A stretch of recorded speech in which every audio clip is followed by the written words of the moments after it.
नमस्कार। तो चलिए बिना किसी देरी के आज की इस बेहद दिलचस्प चर्चा में गहराई से उतरते हैं।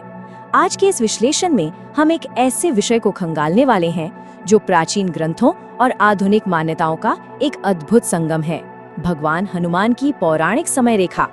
हम यहाँ किसी खास धार्मिक मान्यता का प्रचार या समर्थन नहीं कर रहे हैं, बल्कि पूरी तरह से एक निष्पक्ष नजरिए से उन दावों और ग्रंथों का विश्लेषण करेंगे जो बताते हैं कि कैसे ये एक पौराणिक चरित्र अलग अलग युगों का सफर तय करते हुए आज के आधुनिक समय तक मौजूद है।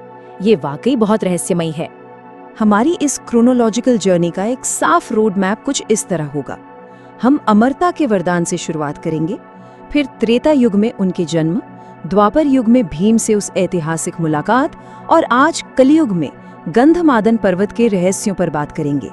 इसके अलावा हम श्रीलंका की उस दिलचस्प टाइमलाइन और दुनिया भर की संस्कृतियों में उनके प्रभाव को भी देखेंगे। तो चलिए पहले हिस्से की तरफ बढ़ते हैं, अमृता का वरदान और कैसे प्राचीन काल का ये स्वरूप समय की सारी सीमाओं को लांघ जाता है। सबसे पहले ये समझना बहुत जरूरी है कि आखिर धर्म ग्रंथ उनके आज भी पृथ्वी पर मौजूद होने का दावा किस आधार पर करते हैं। और यहीं पे आता है सबसे अहम बिंदु, चिरंजीवी का कॉन्सेप्ट। अब आप सोच रहे होंगे कि ये चिरंजीवी आखिर है क्या?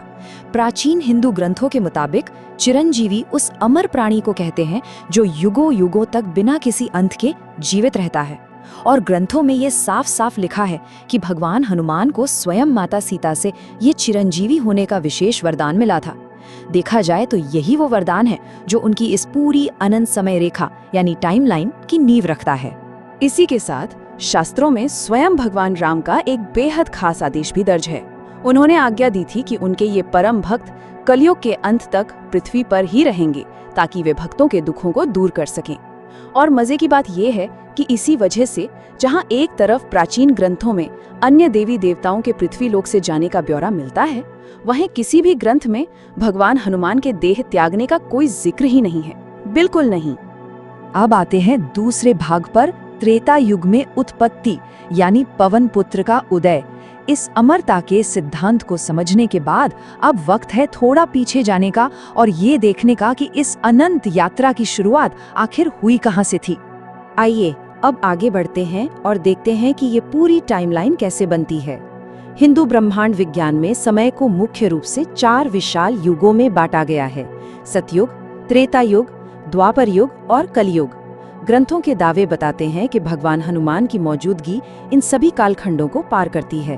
त्रेता युग के अंत में उनका जन्म हुआ, द्वापर युग में उनकी सक्रिय भूमिका रही और माना जाता है कि आज के कलयुग में भी उनका अस्तित्व बरकरार है।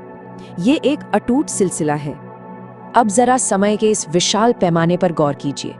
वेदों की जटिल गणनाओं के अनुसार भगवान हनुमान का जन्म आज से लगभग 1,85,58,150 वर्ष पहले हुआ था। जी हाँ, आपने सही सुना, त्रेता युग के अंतिम चरण में। ये इतनी बड़ी संख्या है कि इसे सुनकर ही अंदाजा लग जाता है कि ये पौराणिक समय चक्र असल में कितना ज्यादा विस्तृत और गहरा है। अगर हम उनके जन्म से जुड़ी कुछ खास बातों पर नजर डालें तो शास्त्रों के मुताबिक उनका जन्म माता अंजनी और वानर राज केसरी के यहाँ एक पहाड़ी गांव में हुआ था। पवन देव के वरदान से जन्म लेने के कारण ही उन्हें पवन पुत्र कहा गया और वे शिव के 11वें रुद्र अवतार के रूप में भी जाने जाते हैं। एक और बहुत ही हैरान करने वाली बात ये बताई जाती है कि उन्होंने सूर्य देव से सिर्फ 7 दिनों के अंदर ही पूरे ब्रह्मांड का ज्ञान यानी ब्रह्म ज्ञान हासिल कर लिया था। वैसे उनके जन्म स्थान को लेकर कर्नाटक के एनेगुंडी गांव का जिक्र आता है, जिसे प्राचीन किष्किंधा माना जाता है। अब त्रेता युग की इन प्राचीन कथाओं के तार आज के आधुनिक भूगोल से भी सीधे जुड़ते नजर आते हैं। रामायण में वर्णन है कि सीता माता की खोज में जाते वक्त उन्होंने एक विशाल समुद्र लांघा था। लेकिन क्या आप जानते हैं कि कई दावों के अनुसार उस ऐतिहासिक महाछलांग के दौरान जिस जमीन पर उनके कदम पड़े वहां आज भी कई मीटर बड़े पैरों के निशान मौजूद हैं। ये जगह आधुनिक आंध्र प्रदेश के अनंतपुर जिले में है। ये चीजें इन पुरानी पौराणिक कथाओं को हमारे सामने एक भौतिक रूप में लाकर खड़ी कर देती हैं। है ना कमाल की बात? चलिए आगे बढ़ते हैं भाग 3 की ओर। द्वापर युग में भीम से मुलाकात, शक्ति और विनम्रता का एक पौराणिक संगम। त्रेता युग से निकलकर अब हमारी ये टाइमलाइन छलांग लगाती है द्वापर युग में, यानी महाभारत के काल में। और ये कहानी बहुत ही शानदार ढंग से दर्शाती है कि कैसे सबसे असीमित बल भी ईश्वरीय शक्ति के सामने छोटा पड़ जाता है। होता कुछ यूं है कि अज्ञातवास के दौरान पांडव गंधमादन पर्वत के पास से गुजर रहे थे। भीम द्रौपदी के लिए एक खास कमल का फूल ढूंढने निकलते हैं। तभी रास्ते में एक विशाल वानर अपनी पूंछ फैलाए रास्ता रोक कर लेटा मिलता है।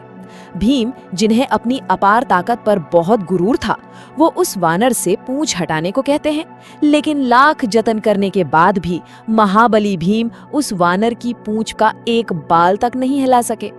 तब जाकर भीम का सारा घमंड चूर चूर हो गया और उन्हें एहसास हुआ कि ये कोई आम वानर नहीं बल्कि साक्षात भगवान हनुमान हैं। ये विनम्रता की एक बहुत बड़ी सीख थी। अब आते हैं भाग 4 पर। कलयुग में गंधमादन पर्वत यानी आधुनिक काल का पौराणिक निवास स्थान। द्वापर युग की इस दिलचस्प कथा के बाद अब हम उस युग में लौटते हैं जिसमें हम और आप आज जी रहे हैं, कलयुग। तो इस बिंदु पर आकर एक बहुत ही स्वाभाविक सा सवाल जहन में उठता है। आधुनिक कलयुग में भगवान हनुमान आखिर निवास कहाँ करते हैं? मतलब अगर वे चिरंजीवी हैं और आज भी इसी पृथ्वी पर हैं, तो उनका वर्तमान ठिकाना क्या है? चलिए ग्रंथों में इसका क्या जवाब दिया गया है वो देखते हैं। भागवत पुराण के पन्नों को पलटें तो कलयुग में उनका निवास स्थान गंधमादन पर्वत बताया गया है। अगर हम आज के भूगोल की बात करें तो ये जगह कैलाश पर्वत के उत्तर में तिब्बत क्षेत्र में स्थित है। भू राजनीतिक हकीकत ये है कि 1962 के युद्ध के बाद से ये इलाका चीन के नियंत्रण में है और भारत चीन सीमा पर होने की वजह से यहाँ तक पहुँचना लगभग नामुमकिन है। ग्रंथों में ये भी साफ किया गया है कि उन्होंने कैलाश पर्वत को इसलिए नहीं चुना क्योंकि वो भगवान शिव का अपना एकांत निवास है। इसकी जगह गंधमादन पर्वत को चुना गया, जहाँ प्राचीन काल में परशुराम जैसे बड़े बड़े ऋषियों ने गहरी तपस्या की है। यहाँ तक माना जाता है कि इस दुर्गम पर्वत पर श्री राम का एक बेहद प्राचीन मंदिर और एक दिव्य मूर्ति आज भी मौजूद है। आगे बढ़ते हैं भाग 5 की तरफ। श्रीलंका की समय रेखा, मतंग जनजाति से किया गया निरंतर वादा। गंधमादन पर्वत की इस भौगोलिक सच्चाई से थोड़ा आगे निकलते हैं और इस टाइमलाइन के एक और बेहद रहस्यमयी पहलू पर नजर डालते हैं जो सीधे श्रीलंका से जुड़ा है। यहाँ ये जो 41 का आंकड़ा है ये बहुत अहम है। स्थानीय कथाओं और मान्यताओं की माने तो रामायण काल के ठीक बाद जब हनुमान जी कुछ समय के लिए श्रीलंका के घने जंगलों में चले गए थे, तब वहाँ की मतंग जनजाति ने उनकी बहुत सेवा की थी। उनकी इस निस्वार्थ सेवा से खुश होकर हनुमान जी ने उन्हें न सिर्फ ब्रह्म ज्ञान दिया बल्कि ये वादा भी किया कि वो हर 41 साल में लौट कर आएंगे और उन्हें ये ज्ञान देते रहेंगे। आइए जरा इस 41 साल के दिलचस्प चक्र को समझते हैं। रामायण काल की समाप्ति और उनके श्रीलंका के जंगलों में जाने से लेकर आज तक। अगर हम आधुनिक काल के दावों पर गौर करें तो ऐसा माना जाता है कि इस जनजाति के पास उनका पिछला दौरा साल 2014 में हुआ था। और अगर हम बस इसी 41 साल के गणित को आगे बढ़ाएं तो अगली बार उनके आने का अनुमानित वर्ष बनता है 2055। ये वाकई रोंगटे खड़े कर देने वाला है कि कैसे ये प्राचीन मान्यताएं आज के हमारे आधुनिक कैलेंडर के साथ कदम से कदम मिलाकर चल रही हैं। चलिए अब रुक करते हैं अपने आखिरी हिस्से का, भाग 6, वैश्विक संस्कृति में पदचिन्ह, भारतीय सीमाओं के पार तक फैला प्रभाव। अपनी इस चर्चा के अंतिम पड़ाव पर हम ये देखने वाले हैं कि कैसे भगवान हनुमान की ये पौराणिक समय रेखा महज भारत तक ही सीमित नहीं है, बल्कि इसने पूरी दुनिया को कैसे प्रभावित किया है। अब देखिए, जो बात वास्तव में सबसे ज्यादा दिलचस्प है वो ये है कि जब हम इन दो बिल्कुल अलग अलग संस्कृतियों को आमने सामने रखकर तुलना करते हैं तो एक तरफ हमारे पास भगवान हनुमान है और दूसरी तरफ है चीन की मशहूर लोक कथाओं के मंकी किंग। इन दोनों के बीच की समानताएं आपको हैरान कर देंगी। दोनों ही बेहद शक्तिशाली वानर हैं, दोनों हवा में उड़ सकते हैं, दोनों के पास जादुई ताकतें हैं और सबसे बड़ी बात, दोनों ही अपने मुख्य हथियार के तौर पर एक विशाल और शक्तिशाली गदा का इस्तेमाल करते हैं। इन्हीं सब समानताओं को देखकर दुनिया भर के कई इतिहासकारों का ये पुख्ता मानना है कि चीनी संस्कृति के मंकी किंग का जो पूरा कॉन्सेप्ट है वो असल में भगवान हनुमान के चरित्र से ही सीधा प्रेरित है। इस पूरी की पूरी पौराणिक और ऐतिहासिक टाइमलाइन को खंगालने के बाद एक बहुत ही बड़ा सवाल हमें सोचने पर मजबूर कर देता है। दुनिया भर की ऐसी और कौन-कौन सी प्राचीन कथाएं और किरदार हो सकते हैं जिनकी जड़ें कहीं ना कहीं गुप्त रूप से भगवान हनुमान की इस अमर और अनंत समय रेखा से जुड़ी हुई हैं।